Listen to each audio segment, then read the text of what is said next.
Assalamualaikum warahmatullahi wabarakatuh. Selamat malam, salam sejahtera buat kita semua.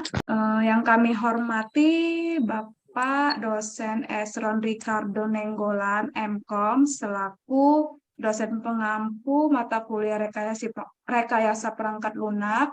Adapun tugas yang mau kami presentasikan yaitu tentang perancangan sistem informasi pendaftaran pasien online berbasis web menggunakan metode waterfall pada Puskesmas Kecamatan Ciracas.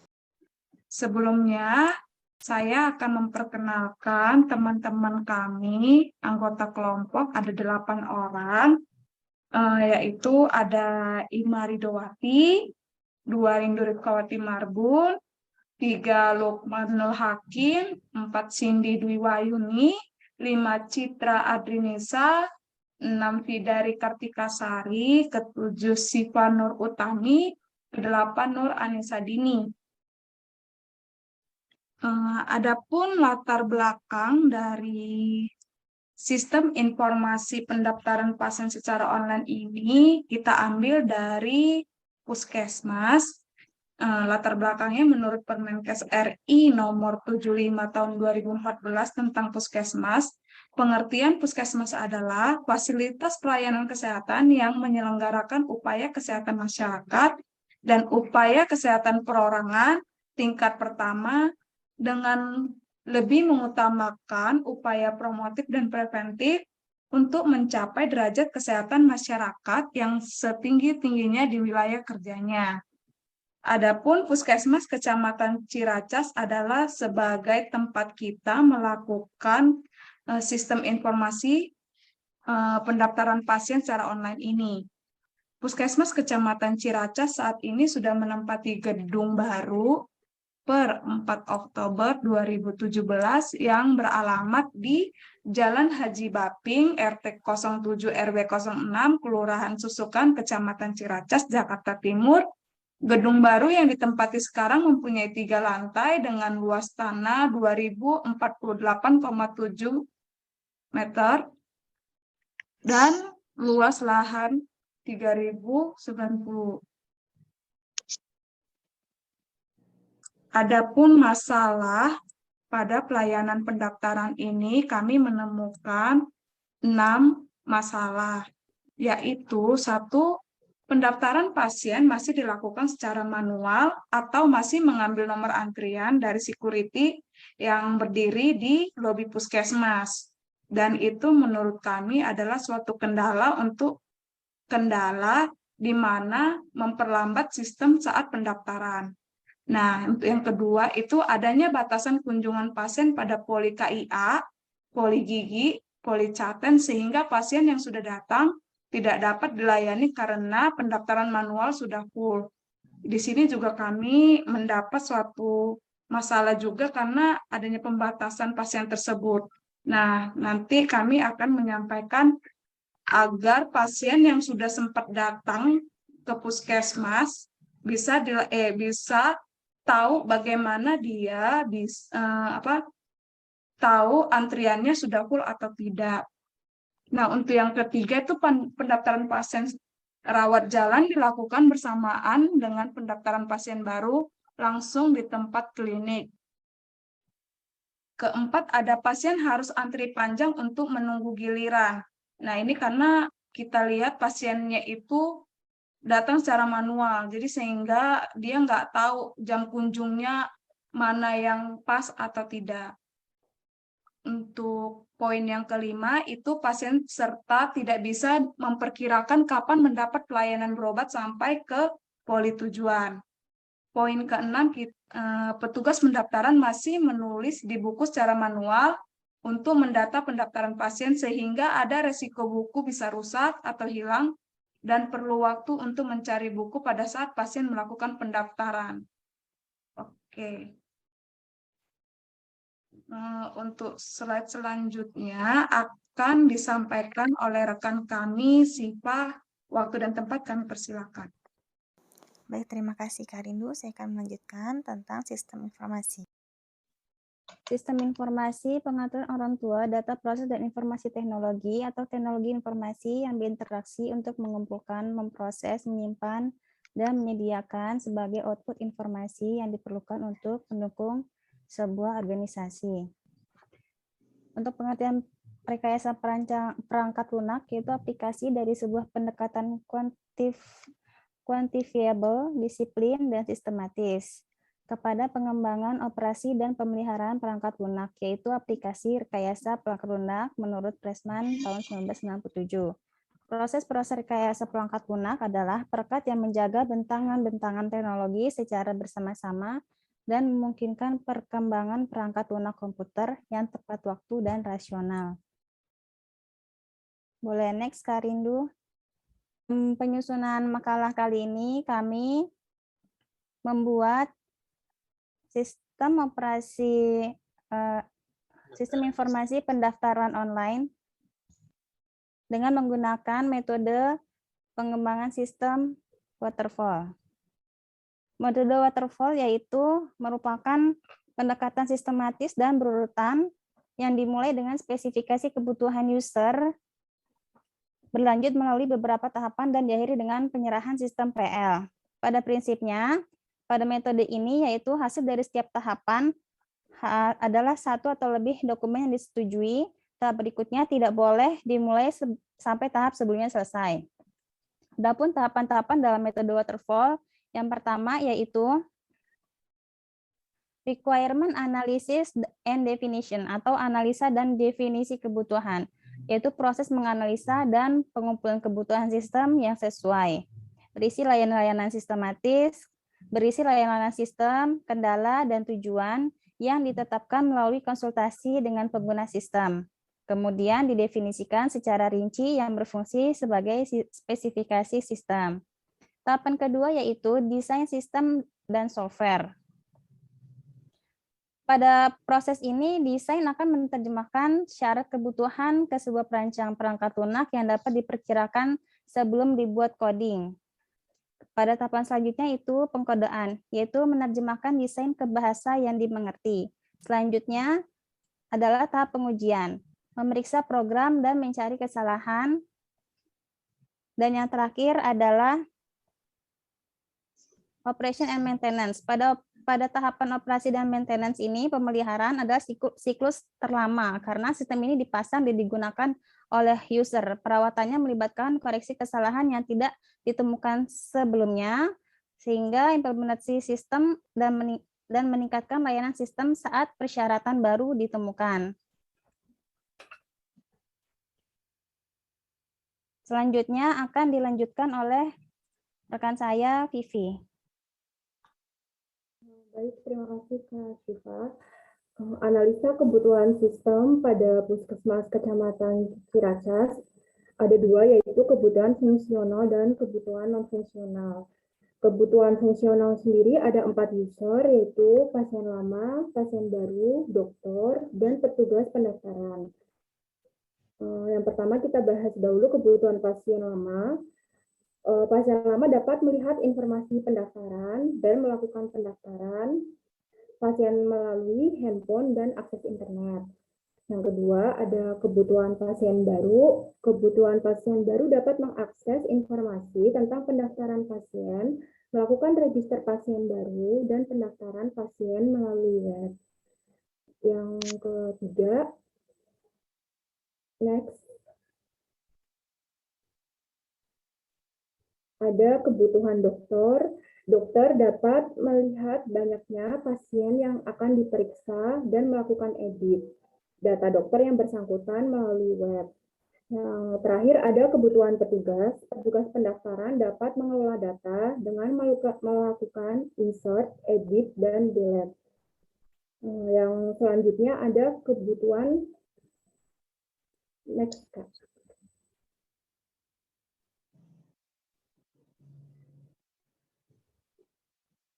Yang selanjutnya ada kebutuhan non-fungsional. Kebutuhan non-fungsional menitik beratkan fungsi pada sistemnya. Yang pertama, sistem dapat dijalankan di beberapa software web browser seperti Internet Explorer, Google Chrome, dan Mozilla Firefox. Yang kedua, sistem dapat memvalidasi berkas dan dokumen yang diupload pasien pada saat melakukan pendaftaran agar tidak terjadi kesalahan atau kesamaan data.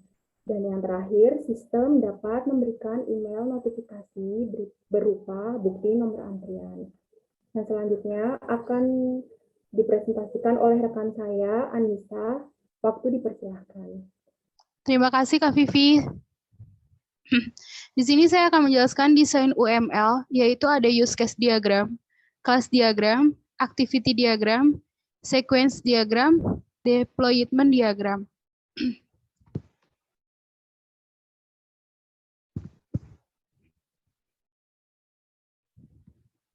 Di sini use case diagram kita punya 3 bentuk, atau yang pertama ada use case diagram petugas pendaftaran, yang kedua ketiga ada use case diagram dokter. Di sini masing-masing use case terdiri dari ada petugas pendaftaran untuk melakukan login, kemudian update data pendaftaran pasien, lalu update data dokter, kemudian update data dan informasi poliklinik, kemudian ada approve pendaftaran pasien, lalu approve pendaftaran pasien, kemudian membuat laporan pendaftaran pasien. Kita beralih ke use case diagram pasien. Yang pertama ada pasien lama. Kalau pasien lama bisa langsung login tanpa perlu registrasi. Kemudian langsung mengisi pendaftaran dan melihat jadwal praktek. Kemudian melihat informasi poliklinik. Kalau untuk pasien baru, dia perlu melakukan registrasi ulang untuk bisa login. Kemudian mengisi form pendaftaran. Kemudian melihat jadwal praktek. Lalu melihat informasi poliklinik. Untuk use case diagram dokter sendiri, kita terdiri dari dokter, untuk login, kemudian melihat antrian pasien, melihat jadwal pasien.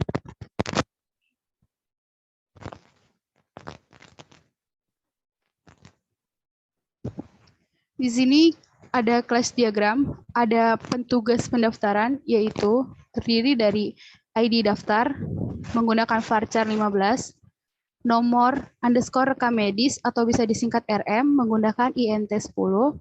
Kemudian ada ID poli menggunakan varchar 15. Ada nomor antri menggunakan INT 10. Kemudian tanggal daftar menggunakan date, jaminan menggunakan varchar 35. Kemudian status menggunakan varchar 30. Kemudian untuk ke pasien bisa menggunakan nomor rekam medis INT 10, kemudian menggunakan nama, gender, tanggal lahir, NIK, alamat, nomor handphone, tipe, nomor BPJS, tanggal daftar. Untuk di kolom poli, di sini bisa dimasukkan ID poli menggunakan varchar 15, kemudian nama poli, hari, dan jamnya. Untuk kolom dokter di sini ada ID dokter menggunakan varchar 15, ID poli menggunakan varchar 15, kemudian nama dokternya, spesialis dokternya, ada nomor. Selanjutnya akan ke siapa?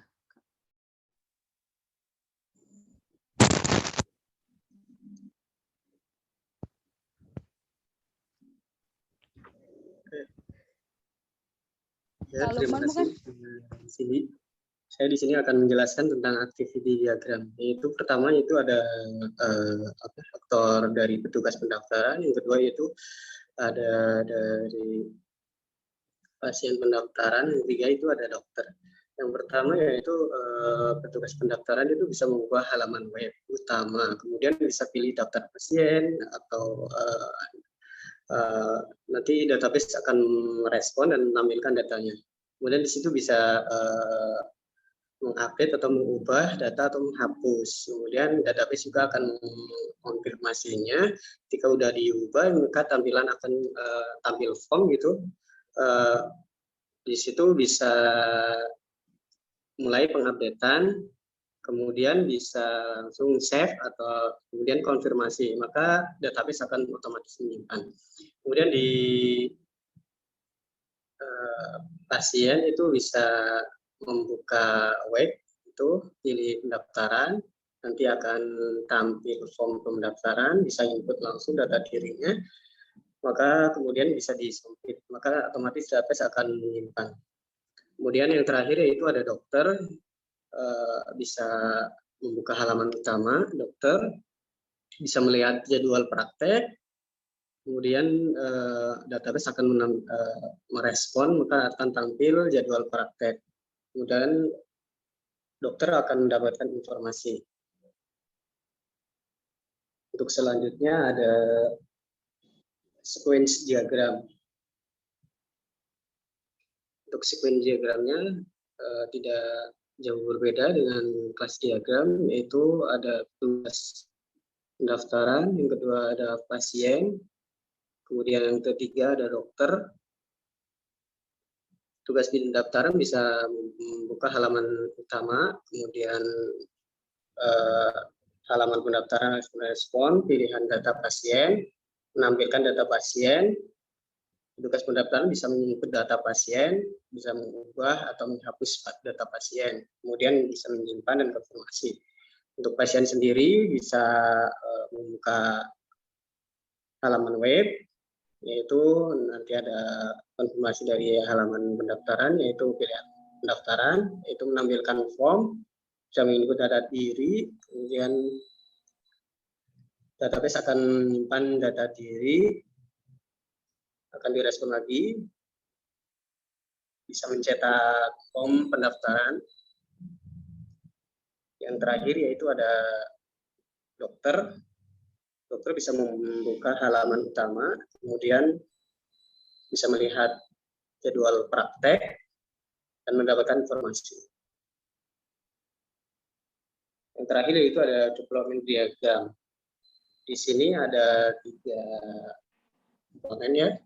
Yang pertama itu server dari web sendiri, yaitu sistem informasi pendaftaran pasien online berbasis web. Yang kemudian ada database server yang terdiri dari MySQL atau database.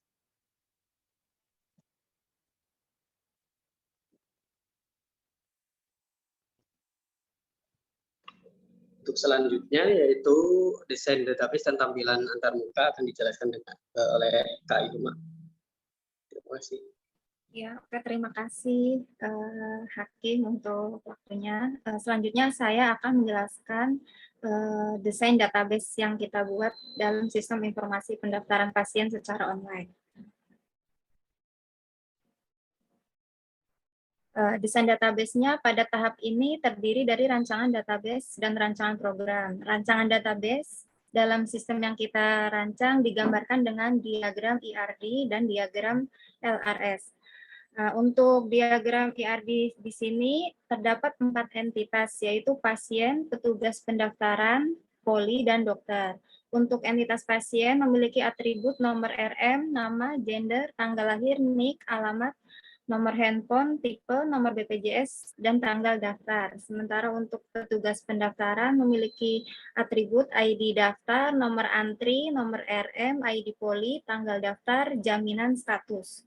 Dan untuk entitas poli memiliki atribut ID poli, nama poli, hari, dan jam. Sedangkan untuk atribut dokter entitas dokter memiliki atribut ID dokter, ID poli, nama dokter, spesialis dokter, dan nomor handphone dokter.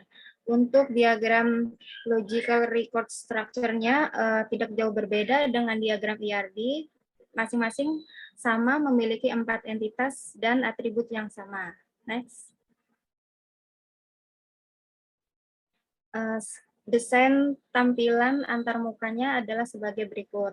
Sistem informasi pendaftaran pasien secara online ini berbasis web. Nah, ini tampilannya pada saat pasien membuka web Puskesmas Ciracas. Halaman utamanya, berandanya itu ada menu home, poliklinik, jadwal praktek dokter, pendaftaran pasien, dan layanan informasi. Untuk home tersendiri, di sebelah kiri ada registrasi, itu nanti untuk pasien baru dan login, ada username menggunakan passwordnya, itu untuk pasien lama. Nah, untuk menu poliklinik terdapat daftar poli yang ada di Puskesmas Kecamatan Ciracas. Ada poli anak, poli kebidanan atau KIA, poli gigi, dan poli penyakit dalam. Next. Untuk halaman jadwal praktek, di sini pasien bisa melihat siapa sih nama-nama dokter yang praktek, jadwalnya kapan, dan dokternya praktek di poli apa, mulai dari hari apa hingga pukulnya, dari jam berapa hingga jam berapa. Nah, untuk bagian pendaftaran pasien, untuk pasien baru bisa klik registrasi, dan pasien lama bisa langsung login menggunakan username dan password. Next. Untuk layanan informasi, menunya di sini menampilkan pelayanan apa saja yang disediakan oleh Puskesmas Kecamatan Ciracas. Untuk slide selanjutnya akan disampaikan oleh Hakim.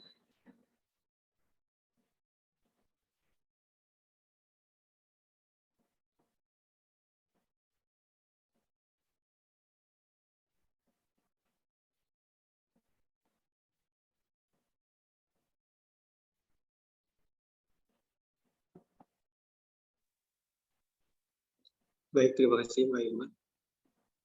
Selanjutnya itu ada tampilan sign antarmuka halaman registrasi pasien baru, yaitu berisi tentang form registrasi yang digunakan oleh pasien baru yang belum pernah periksa Puskesmas Kecamatan Ciracas. Itu bisa melakukan pendaftaran pasien agar tercatat dalam rekam medis dan bisa melakukan login atau web. Next.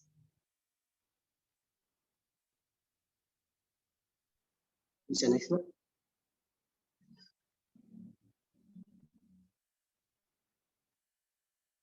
Next.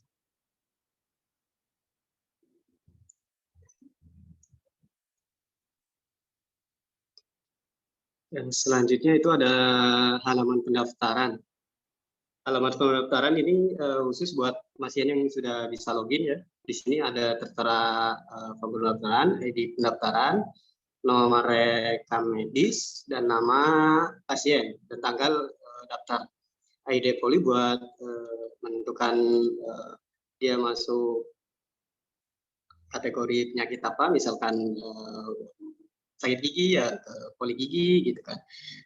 Untuk jaminannya itu misalkan menggunakan BPJS, di sini ada BPJS asuransi atau tidak memiliki ya. Nah, statusnya itu ada aktif. Nanti ketika klik daftar itu akan muncul seperti halaman cetak bukti pendaftaran. Di situ tertera otomatis nomor antrian dan ID polinya, misalkan tadi ininya D002, maka akan muncul dokter, rohima, atau spesialis gigi. Next.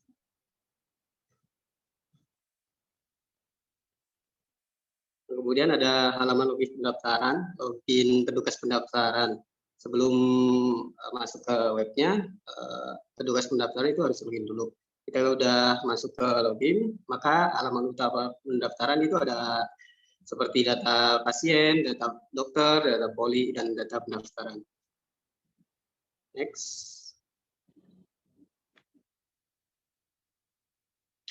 Di sini ada halaman data pasien yang bisa akses cuma petugas pendaftaran. Dia bisa melihat atau mencari data pasien yang sudah pernah registrasi. Di sini bisa mencari informasi tentang pasien. Petugas juga bisa mengedit atau menghapus data pasien. Kemudian ada data dokter. Di sini petugas bisa mencari dokter atau jadwal kode dokter, nomor HP dokter, dan bisa mengedit atau menghapus data dokter. Next.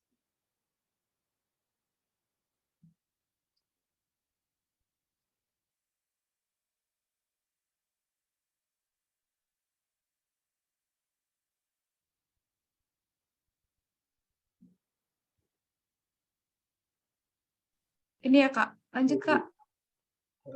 Yang kemudian ada data poli, petugas bisa mencari poli atau bisa mengedit atau bisa menghapus. Yang terakhir ada data pendaftaran pasien.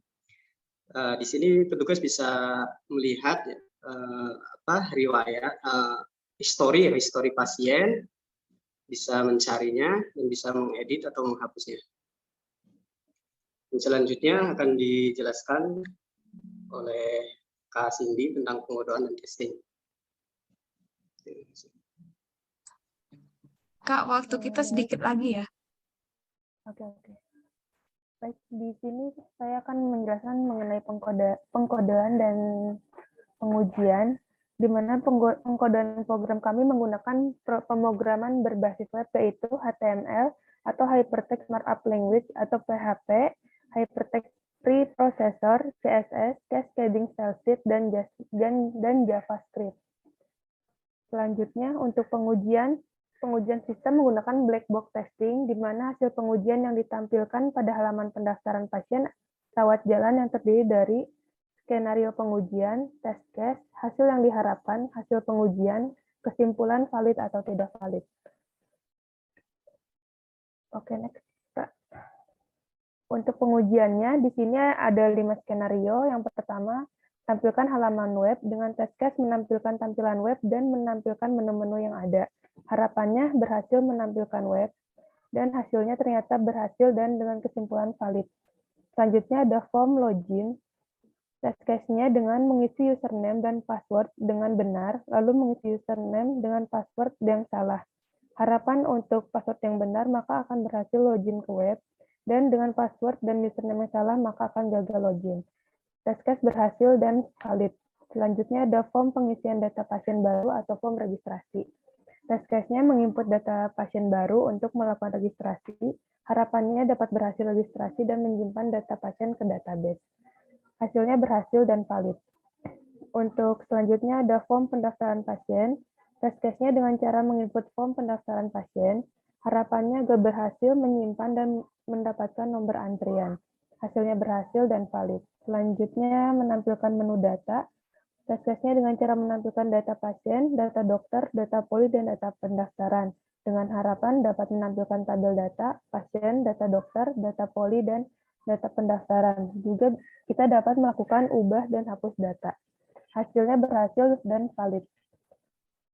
Selanjutnya untuk kesimpulan akan disampaikan oleh Kak Citra. Baik, terima kasih Cindy.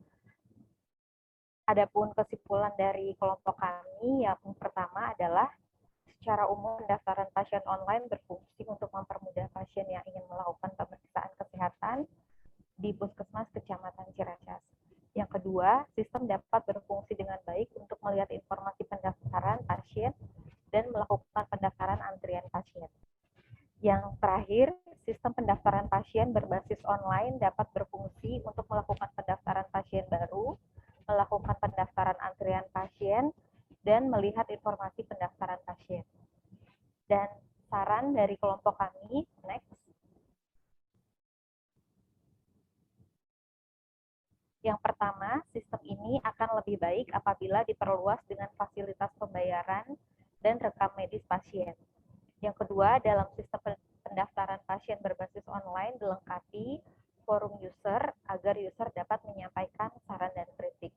Dan saran yang terakhir adalah informasi-informasi tentang pendaftaran pasien harus dikelola dengan baik dengan informasi yang selalu up to date.